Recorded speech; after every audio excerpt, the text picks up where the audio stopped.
Okusinziira ku alipoota etongozeddwa olwaleero ab'ekitongole ekya Research World International ku by'okulonda nga kw'otadde n'ebifa mu ggwanga, kigambibwa nti singa okulonda kubadde kwa kubaawo mu kiseera kino, bannayuganda ebitundu 42 ku buli 100 ku babuuziddwa be baagaliza omubaka Robert Kyagulanyi oba Bobi Wine akwatira abavuganya bendera mu kalulu ka 2021 ate nga 24 ku 100 baagala beesigye. Abantu ebitundu 5 ku buli 100 be basazeewo okuwagira Norbert Mao owa DP ate ebitundu 3 ku buli 100 bawagira Mugisha Muntu. These are what I told you. These results are shocking, but again, that's the perception that was out there. Okunoonyereza kuno kugambibwa okubanga kwakolebwa wakati w'ennaku z'omwezi 12 okutuusa nga 25 mu mwezi gwa April, era ng'abantu 242 be baabuuzibwa mu disitulikiti 6 eza Uganda. Alipoota eno era egamba nti abantu 6 ku buli 100 balowooza nti eggwanga lyolekedde kuba ekyamu. In social science, for those of you who have studied social science or political science, we project behaviors. Behaviors can change depending on circumstances. It could be as a result of nagging, it could be as a result of anything. And then you see people transforming into a different being. Ebirala ebivudde mu kunoonyereza biraga nga bannayuganda ebitundu 42 ku buli 100 ku baabuuzibwa bwe bategeezezza nga bwe bataagala kuzzaayo babaka baabwe mu Parliament. 33 ku buli 100 bagamba abaka bakoze bulungi era basaana okuddayo, ate 15 tebadde na kyakuddamu ku nsonga eno, songa ebitundu 5 ku 100 batyo okwogera.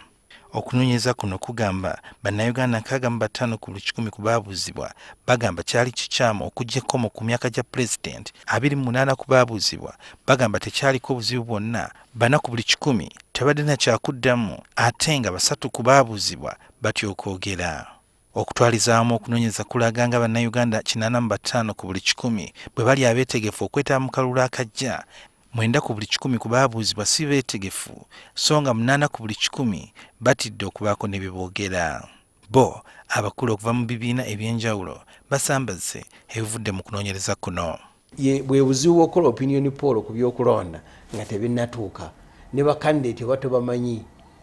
Kandidate asobola okuvaayo ng'ebula emyezi 4 najja nawangula n'akalulu.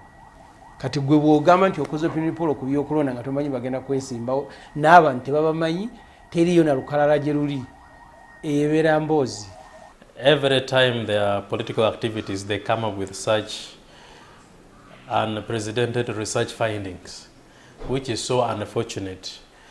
I remember when we were going for the last general election, they came up with some findings that NRM is losing popularity, we are no longer popular, our rating was, they were putting it at about 35%, and when we went for elections, we defeated our opponent. Aba Research World International, nti waliwo stakeholders mu ggwanga muno batwala obuvunaanyizibwa ripooti ezo bazituweeko kopi tuzeetegereze tulabe oba waliwo bye tusobola okuyigako oba waliwo ebitukwatako ng'abantu tulabe engeri gye tusobola okukyusaamu. Bano balumiriza ab'ekitongole ekya Research World International okubeera nga balina kyekubiira era nga tebalina busobozi bumala okukola okunoonyereza okw'ekika kino.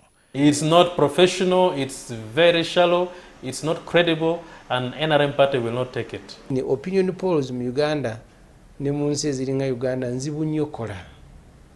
Oyinza ogenda okubuuza omunaaga omusajja ono bawa byakwerinda nga mbega n'agamba nti awagira Museveni nga tamuwagira. Ne bwe yali badde ng'omuntu alina obusobozi obugenda ogikuwa naye mwami Wakida suubira obumanyirivu baabuyina naye obusobozi suubira nti abuyina.